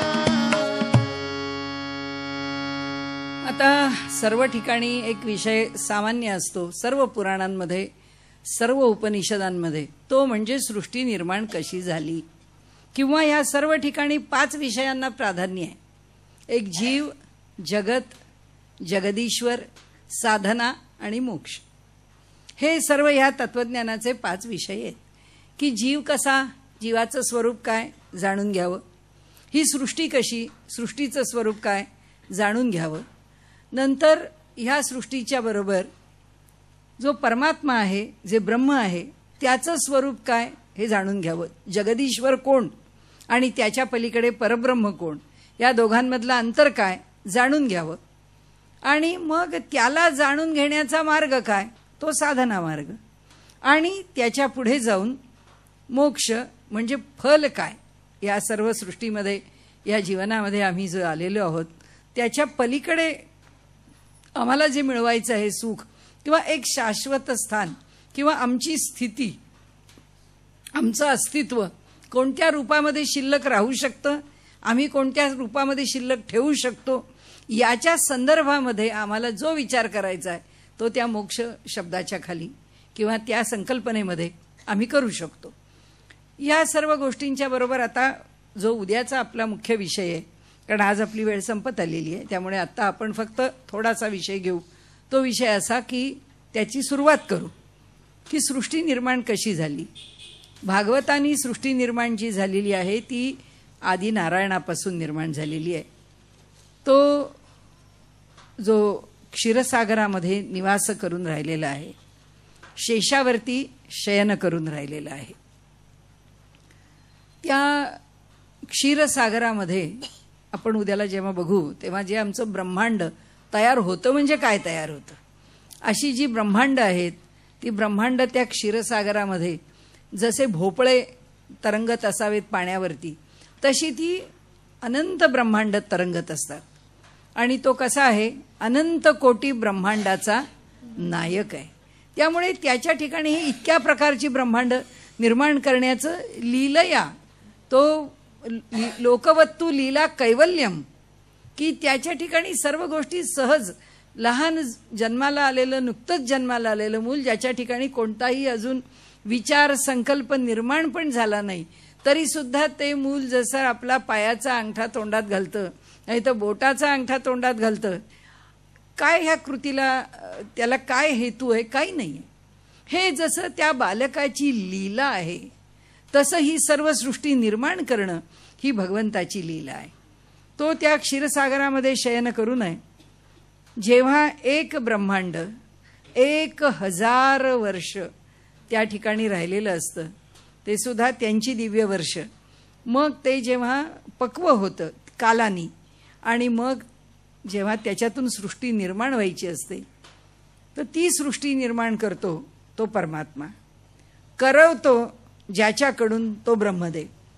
त्या ब्रह्मदेवाला आपल्या नाभिकमलापासून त्या सागराच्या वरती मोठ्या कमळात आणून बसवतो. त्या ब्रह्मदेवाला समजत नाही आपण काय करावं काय नाही.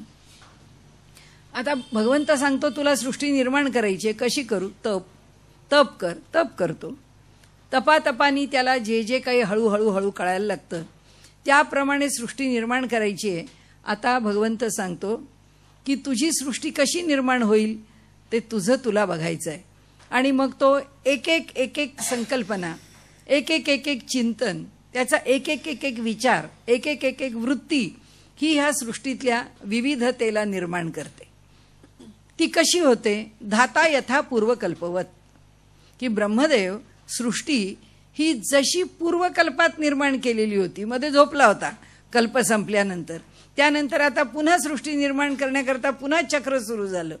पण त्या सृष्टीत जसं होतं तसंच येणार, तसंच सत्ययुग येणार, तसंच त्रेतायुग येणार, तसंच द्वापार युग येणार, तसंच कलियुग येणार, पुन्हा ते कल्प सुरू होणार. त्याच्याकरता आता तो जी सृष्टी निर्माण करील ती सृष्टी तो शोध घेतो, मी कुठून आलोय, त्या कमळाच्या मुळाशी जायचा प्रयत्न करतो, पण त्याला ते मूळ सापडत नाही, कारण भगवंताचं ते स्थान त्याला कळत नाही. त्यानंतर त्या कमळावर बसल्यानंतर भगवंत त्या कमळाचा विस्तार करतो. तो विस्तार केवढा होतो, त्या विस्तारामध्ये त्याला पृथ्वी कळते, त्या विस्तारामध्ये त्याला भूलोक कळतो, भुव हा लोक कळतो, स्वर्गलोक कळतो, स्वहा हा कळतो. अशा प्रकारे एकेकाचं ज्ञान त्याला होत जातं आणि तो सृष्टी निर्माण करतो.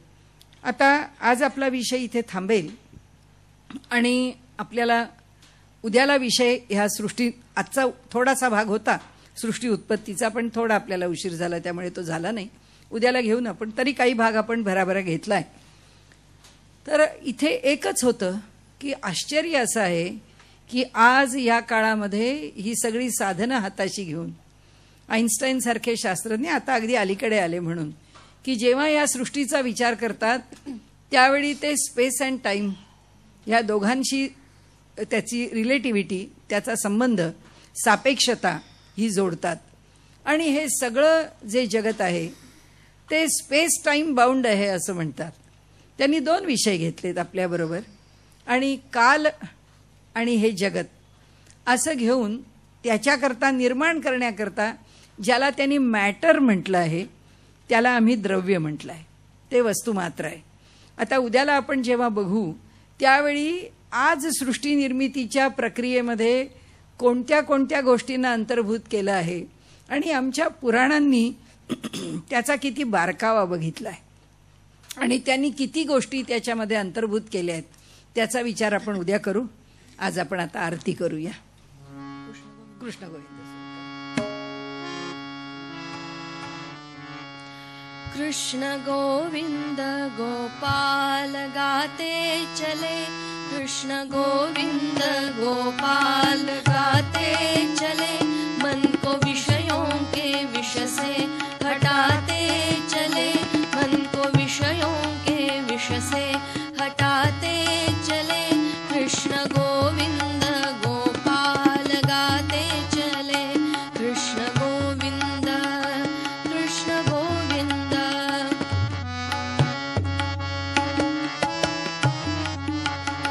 इंद्रियों के न घोड़े विषय में अड़े, जो अड़े भी तो संयम के कोड़े पड़े, तन के रथ को सुपथ पर चलाते चले, कृष्ण गोविंद गोपाल गाते चले, कृष्ण गोविंद कृष्ण गोविंद.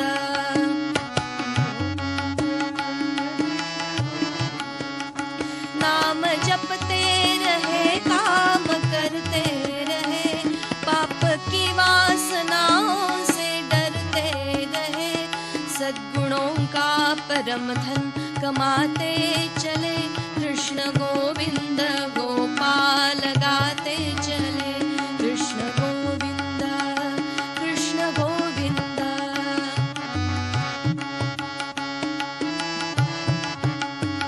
लोग कहते हैं भगवान आते नहीं, द्रौपदी की तरह हम बुलाते नहीं, रुक्मिणी की तरह धुन लगाते चले, कृष्ण गोविंद गोपाल गाते चले, कृष्ण गोविंद कृष्ण गोविंद.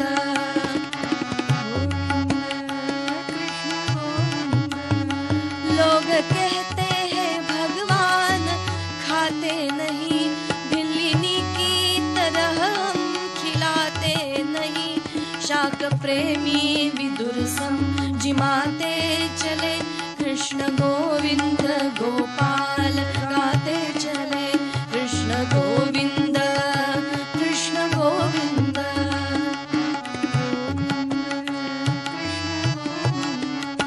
दुख में तड़पे नहीं, सुख में भूले नहीं, प्राण जाए मगर धर्म भूले नहीं, धर्म धन का खजाना लुटाते चले, कृष्ण गोविंद गोपाल गाते चले, कृष्ण गोविंद कृष्ण गोविंद.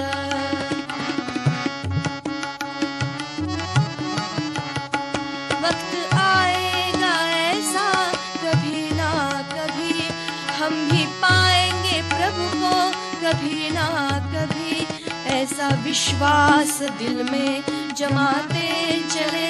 कृष्ण गोविंद गोपाल गाते चले, कृष्ण गोविंद कृष्ण गोविंद कृष्ण गोविंद कृष्ण गोविंद कृष्ण गोविंद कृष्ण गोविंद। आरती करूया आता। आरती कुंज विहारी की, गिरिधर कृष्ण मुरारी की।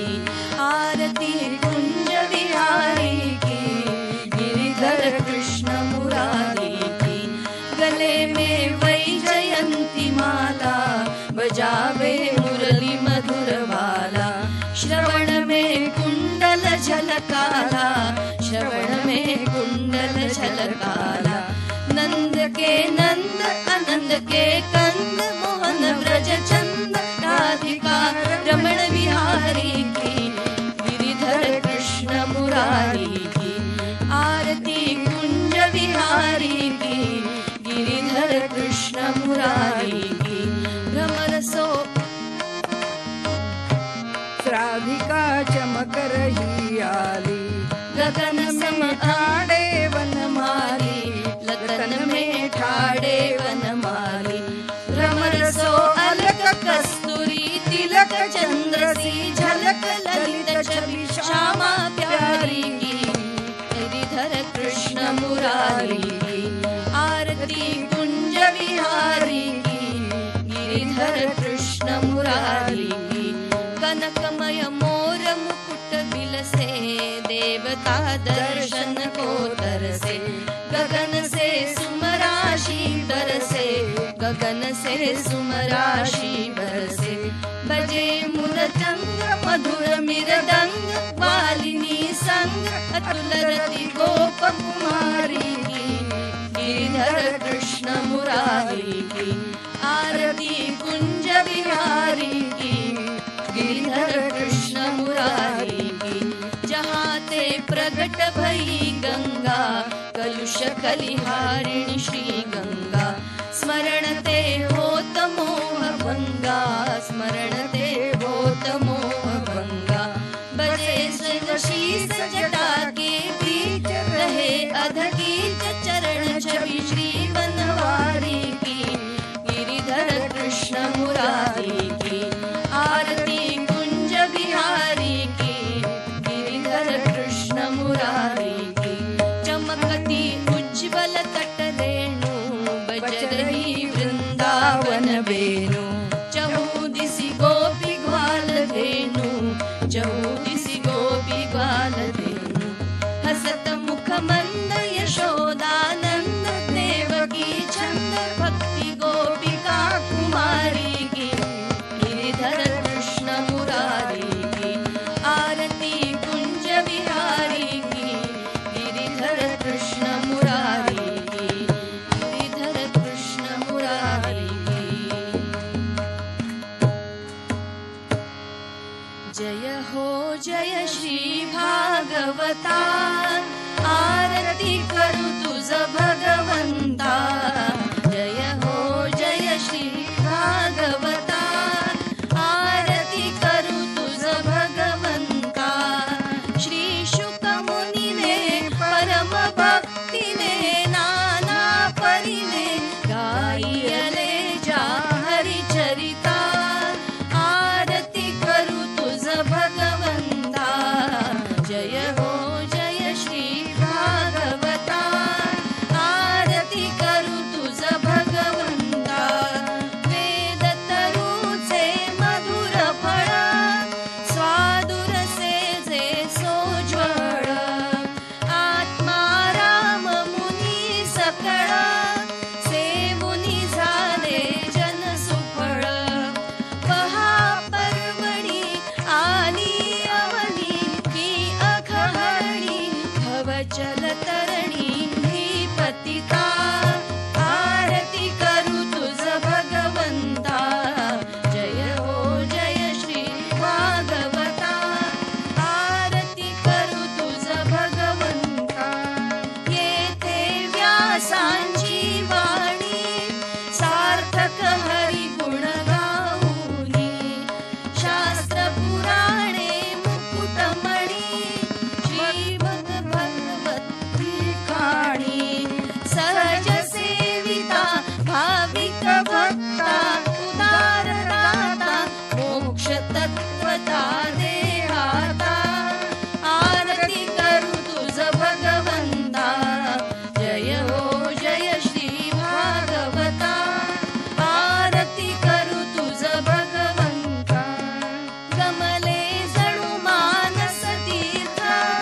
द्वादश सोपाने युक्त निर्मल भक्ति जले भरिता विहरे हरिहंसची चित्त लोक सुकमळे संत द्विजकुळे सेवुनी रमले भान हरपले रस पिता आरती करू तुझ भगवंता जय हो जय श्री भागवता आरती करू तुझ भगवंता अपार महिमा ग्रंथाचा वदवे ना कोणासाचा प्राणची कीर्तनकारांचा मेवा कविवर संतांचा हरिकृपेचा जणू बोधाचा स्वयं प्रभेचा रवी अंतरीचा तमहरता आरती करू तुझ भगवंता जय हो जय श्री भागवता आरती करू तुझ भगवंता गंथन वेहा श्री कृष्ण गीते वेधी मन पूर्ण अनन्य होता या शरण खचित टळे जन्म मरण त्रिताप जाती चिरये शांती नाथ वदती कृष्णपदी ठेवू माता आरती करू तुझ भगवंता जय हो जय श्री भागवता आरती करू तुझ भगवंता आरती करू तुझ भगवंता आरती करू तुझ भगवंता